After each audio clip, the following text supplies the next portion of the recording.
നമുക്ക് കുറച്ച് മുന്തിരി എടുത്തിട്ടുണ്ട് കേട്ടോ. ഒരു വിടാത്ത മുന്തിരിയാണ്. മുന്തിരി ജ്യൂസ് അടിച്ചെടുത്തിട്ടുണ്ട് കേട്ടോ. നമുക്ക് ഈ മുന്തിരി ജ്യൂസ് ആട്ടോ. ഇതിൻ്റെ ആവശ്യത്തിനുള്ള മധുരം ഇട്ട് കൊടുക്കാം കേട്ടോ. എന്നിട്ട് നമുക്ക് നന്നായിട്ടൊന്ന് ഇളക്കി കൊടുക്കാം കേട്ടോ. ഒരു ചെറുനാരങ്ങയുടെ നീര് ഊറ്റി കൊടുക്കാം കേട്ടോ. ഇത് നന്നായിട്ട് ഇളക്കി കൊടുക്കുന്നത്.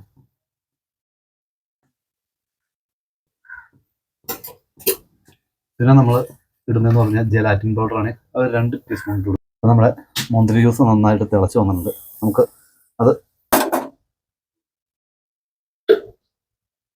ഒരു പ്ലേറ്റിലേക്ക് സ്റ്റീലിൻ്റെ നമ്മൾ അടിച്ചു വെച്ചിരുന്ന മുന്തിരി ചേർന്നുള്ള ഇതാട്ടോ.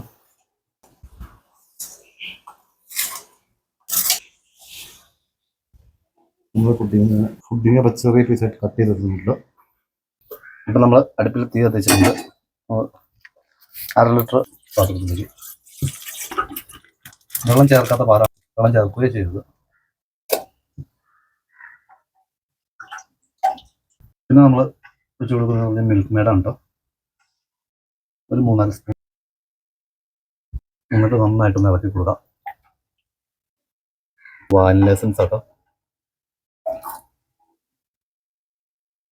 നല്ലൊരു ഫ്ലേവർ ആയിരിക്കും. ഇല്ലാത്തൊരു ഇലക്ക് ഇട്ട് കൊടുക്കുന്നത് ജെലാറ്റിൻ പൗഡർ ആട്ടോ.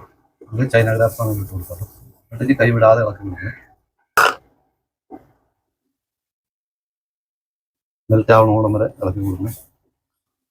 നമ്മുടെ പാല് നന്നായിട്ട് തിളച്ച് നല്ല കുറുകി വന്നു. ഒന്ന് സെറ്റ് ചെയ്യാൻ വെച്ചേക്കുന്ന പാത്രത്തിലേക്ക് നമ്മൾ ഇത് കട്ട് ചെയ്ത് ഇതിട്ട് കൊടുക്കാം. ഫുഡ് നമ്മൾ റെഡിയാക്കി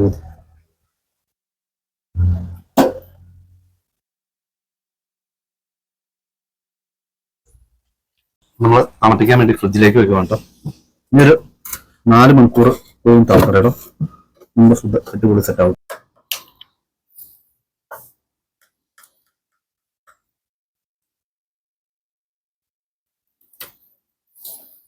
വായിലിട്ടാൽ അലിഞ്ഞു പോകുന്ന ഒരു ഫുഡിൻ്റെ കേട്ടോ. മനസ്സിലായി. ചെറുതായിട്ട് കട്ട് ചെയ്തെടുത്തോണേ. എല്ലാവരും കഴിച്ചു പോകണം കേട്ടോ. സംഭവം അടിപൊളി സംഭവം കേട്ടോ. വായിലിട്ടാൽ അലിഞ്ഞു കൊടുപ്പിള്ളേ. അപ്പോൾ ഷെയർ, സബ്സ്ക്രൈബ്, ലൈക്ക് കേട്ടോ.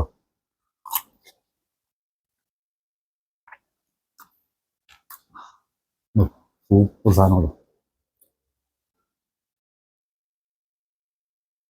വളരെ സോഫ്റ്റാണ്.